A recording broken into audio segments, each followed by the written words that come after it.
And welcome to this special edition of the Reporter Roundtable here at the Capitol.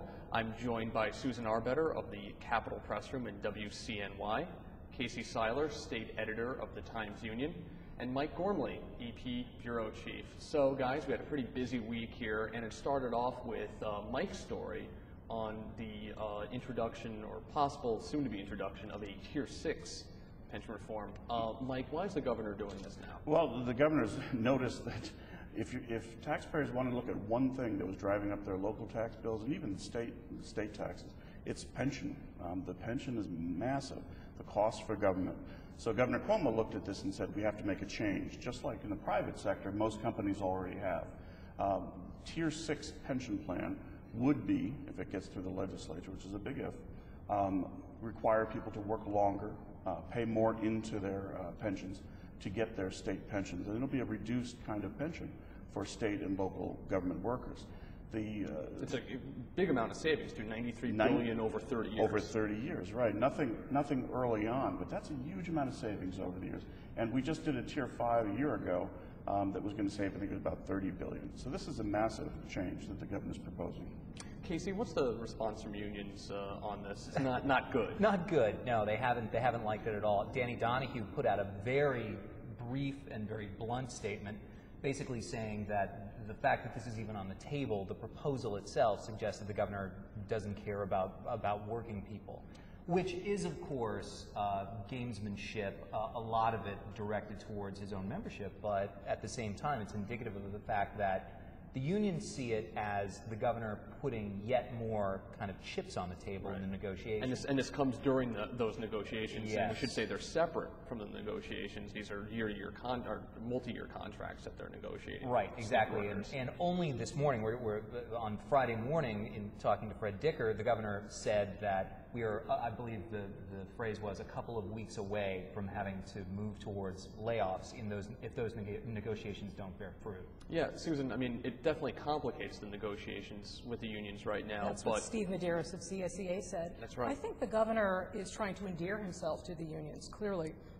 because that's something that they love him for. They're already saying that they want him to recognize that a year ago, as Michael said, they gave up a Tier 5. Those savings aren't going to kick in for like another, I don't know, 20 years, I guess. Mm-hmm. So we haven't seen savings from Tier 5 yet, and he already wants to do his Tier 6. I think that he wants to, this is something from the Cuomo playbook. He's flexing his muscles a little bit, maybe, and we saw that right before the budget deal as well. I've talked to Senate Republicans, a few of them, like John DeFrancisco, the Senate Finance Chairman, and he said, you know, we're open to this. This sounds like a good idea. It's about time. Senate Republicans even signaled they might do some pension reform bills later this year, well, what's left of this year. And mandate relief. And mandate relief. But does he get it past the Assembly Democrats? Yeah, well, this is very hard. You know, about the poker game that's being played, it's difficult because the Senate Republicans don't really want much, and the Senate or the Assembly Democrats want everything. Mm-hmm. So they don't have many cards. And that same day the Tier 6 stuff broke, at the same time, the governor writes this very long, very detailed letter about sharpening the teacher evaluations across the state. And then a few days later, the Board of Regents votes to accept it 13-3. Now, you've spoken to... I spoke to one of the three. You spoke to one of the three who voted no, and what was their take on that? This was Roger Tillis, and he's from Long Island, and he was so aggravated that he wrote an op-ed that aired, that was printed in the newspaper, as well as the Washington Post. The last paragraph is, this is something that we heard about back in the Reagan era. Charter schools, school vouchers, and I think that this is the way this is headed, and someone has to put their foot down, and the time for me is now.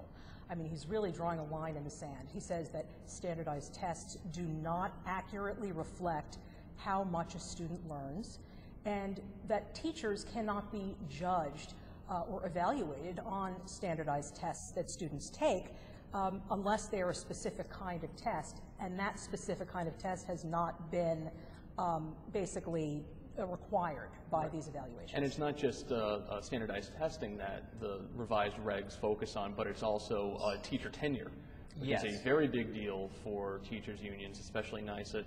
Casey, what's the takeaway from this for you? Well, I think for NYSA, there's a certain feeling of betrayal might be overstating it, but a couple of months ago when Senate Republicans had a push on to kind of undo or weaken what's known as last in, first out protections, the governor really kind of came to the aid of the teachers unions by saying, look, we're not going to do it like this. This needs to be negotiated through collective bargaining.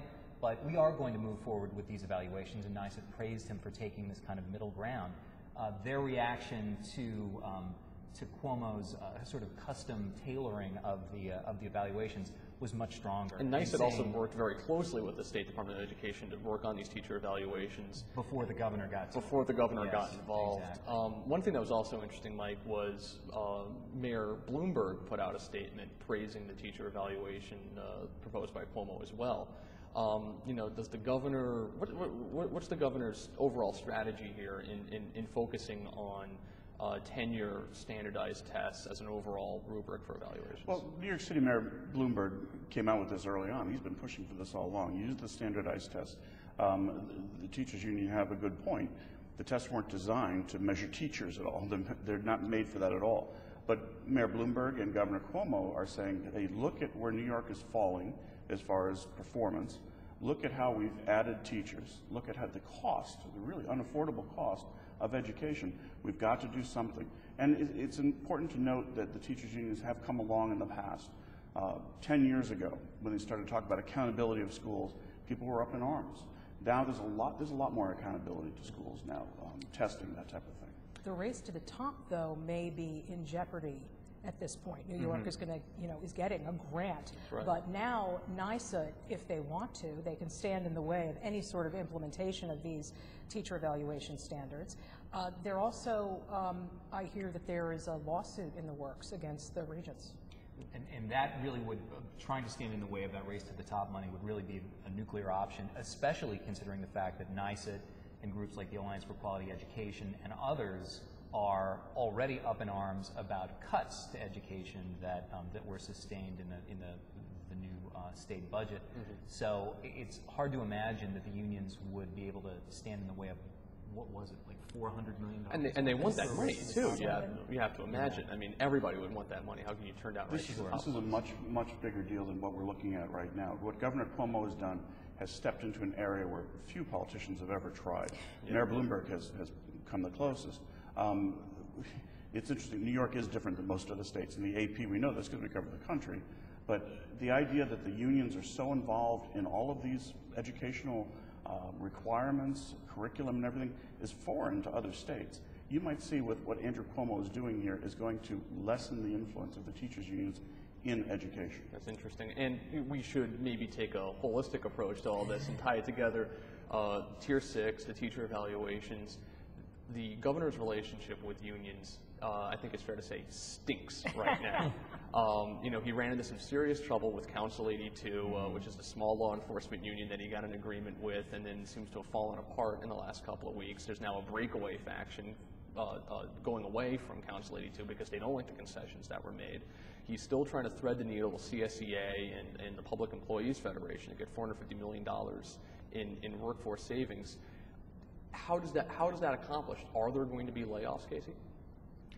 I think it's clear it is almost impossible to think that there would be enough that the membership of either CSEA or PEF would go for in terms of givebacks to be able to offset the $450 million in savings that the governor needs to find from out of these negotiations. It's clear that there are going to be some layoffs. The question is how much, and whether or not the membership, which is dominated in many ways by older, longer tenured, closer to retirement workers, will be able to kind of suck it up and accept givebacks, or just go for layoffs, because of course layoffs would be sustained by the younger, lower tenured workers. Right. So it would be more lower tenured workers to make up more money. Yeah. Last in, first out. Yeah, I'm just exactly. wondering why the governor stepped into the teacher evaluation issue. If I could go backwards, one topic. when it seemed like everyone had worked hard, all of the stakeholders worked hard to come to a negotiation and an agreement that would get them to such a place where the rubric was 20% teacher standardized tests, 20% this, 20% that. Why did he step in then and change the calculation? There is a connection to those two things. Andrew Cuomo is not coming in saying, I want a better deal under the old system. He says, I want a new system. Mm-hmm. He doesn't care if the unions like him or not. They probably will when it comes to re-election time. But right now he's the boss who's trying to negotiate contracts, and he's coming down hard on them, harder than we've seen before, maybe going back to Pataki. Right. With the teacher evaluations. He saw a problem with the agreement that came up on the usual process, the Board of Regents, the unions and all. And he says, don't do this. And it appears clear from piecing this together that the Board of Regents were on board with him weeks before this thing happened. And it just sort of unveiled a certain public orchestration of this whole thing. Right, and Pataki was never able to really get those concessions from the teachers' unions either during his time in office. Teachers' unions have been very difficult. Pataki did, considering especially the forces against him, he did some amazing stuff there. But, you know, Andrew Cuomo is just saying, I'm not trying to do the system. I'm trying to do a new system. And this is Cuomo's first year, and he recognizes that the momentum, the wind is going to be at his back strongest in his first year. Right. And it's a fight he is willing to pick right now. All but 212 legislators are up for re-election in 2012. He's not up for re-election, but certainly makes it much more difficult to get things done in an election year. And his ratings are great, too, as we've seen in a bunch of polls that came out this week as well. Well, with some weakening, I mean, you can start to see some stuff in there. That's true. And it's not necessarily anything he's done wrong. It's the matter of longevity. The longer you're in there, the more people get to know what you're doing. Well, let's get to a topic where he does have the wind at his back, it seems, this week, the property tax cap. He's going around promoting that. It's the 2% cap on local property taxes. It still has pretty high support in the polls. People seem to really want it. Dean Skelos, the majority leader, said this week that he's open to negotiating, suggested he's open to negotiating. To looking at least. Yeah. Does he get this? Does he get it modified in some form, or will it be watered down, as Skelos has said he's worried about? The thing is that that the Assembly isn't going to look at it as is, so they're going to have to reopen. They already passed it in the Senate, but they're going to have to reopen it. There's no chance it could pass the Assembly in its current form. No. So if, like DeFrancisco said, that results are what we're looking for, the Senate is going to have to take a look inward. Mm-hmm. Yeah, absolutely right. There's no way that the so-called hard 2% cap is going to go. So the question of maybe exempting either entirely or in part pension costs, which is a huge cost driver. Which the Speaker kind of ruled out or said not necessarily pension will be ultimately exempted from school districts. Not entirely, but it's one thing that was floated. It was floated by essentially second in command Ron Canistrari. So we shall see if that ends up on the table. Keep in mind too that not everyone thinks that this 2% cap is a hard cap at all. This, remember, is a 2% cap on the growth of some of the nation's highest property taxes already. So you have to figure out what is the goal here. Is the goal to get a 2% cap, or is the goal to get something that's called a tax cap? I think the goal is to get something called a tax cap, and that's why you're seeing a lot of this negotiation going on. Yeah, that's really interesting. And the fact, too, that if you exempt certain mandated spending, as a lot of county executives have said, they're very concerned about, and these aren't Democratic county executives. You've got two Republicans this past month, Chris Collins in Erie and Rob Astorino in Westchester County, both said, look, I like the tax cap, but it's the mandate relief that needs to come first. The governor's office has completely ruled that out, saying the tax cap comes first, and then the mandated savings will come. How does that work? And there's kind of, it seems to me a very, I don't know how they get to that answer that you've got to have the tax cap first, and then that will drive mandate relief. I don't necessarily see that connection. I don't know. The reason why they can't go together is because mandate relief is a great, big, amorphous blob of proposals that will light a million fires out there, whereas the tax cap, the tax cap is a very simple, relatively easy to understand mechanism, with the caveat, as Mike says, that it might come with certain modifications. Necessity is the mother of invention, though, and there is a bill or a couple ideas out there being floated by people like Bonasek to allow local governments to opt out of certain obligations, certain mandates. Okay, we've got less than a minute left. I just want to go to everybody and ask them real quick, what are you looking forward to covering next week? Susan? Next week, I'm looking forward to covering more on rent regulation. I think the special election out west, Jane Corwin and Kathy Hochul, is going to be very interesting. There's a fascinating fight in the public integrity area now, where you have Joe Brunos, the former Senate Majority Leader's daughter, being accused of having a no-show job, and the SUNY Foundation president facing ethics charges, but he's fighting them. That's going to be fascinating. That's going to develop over the next couple of weeks. Yeah, I agree. All those are pretty interesting, especially the 26th congressional district race. Personally, I don't think much is going to happen here in state government because it's Memorial Day weekend coming up. But I just want to thank everybody for joining us tonight. Susan Arbetter from the Capitol Press Room, Casey Seiler of the Times Union, Mike Gormley of the Associated Press. Back to you guys in the studio.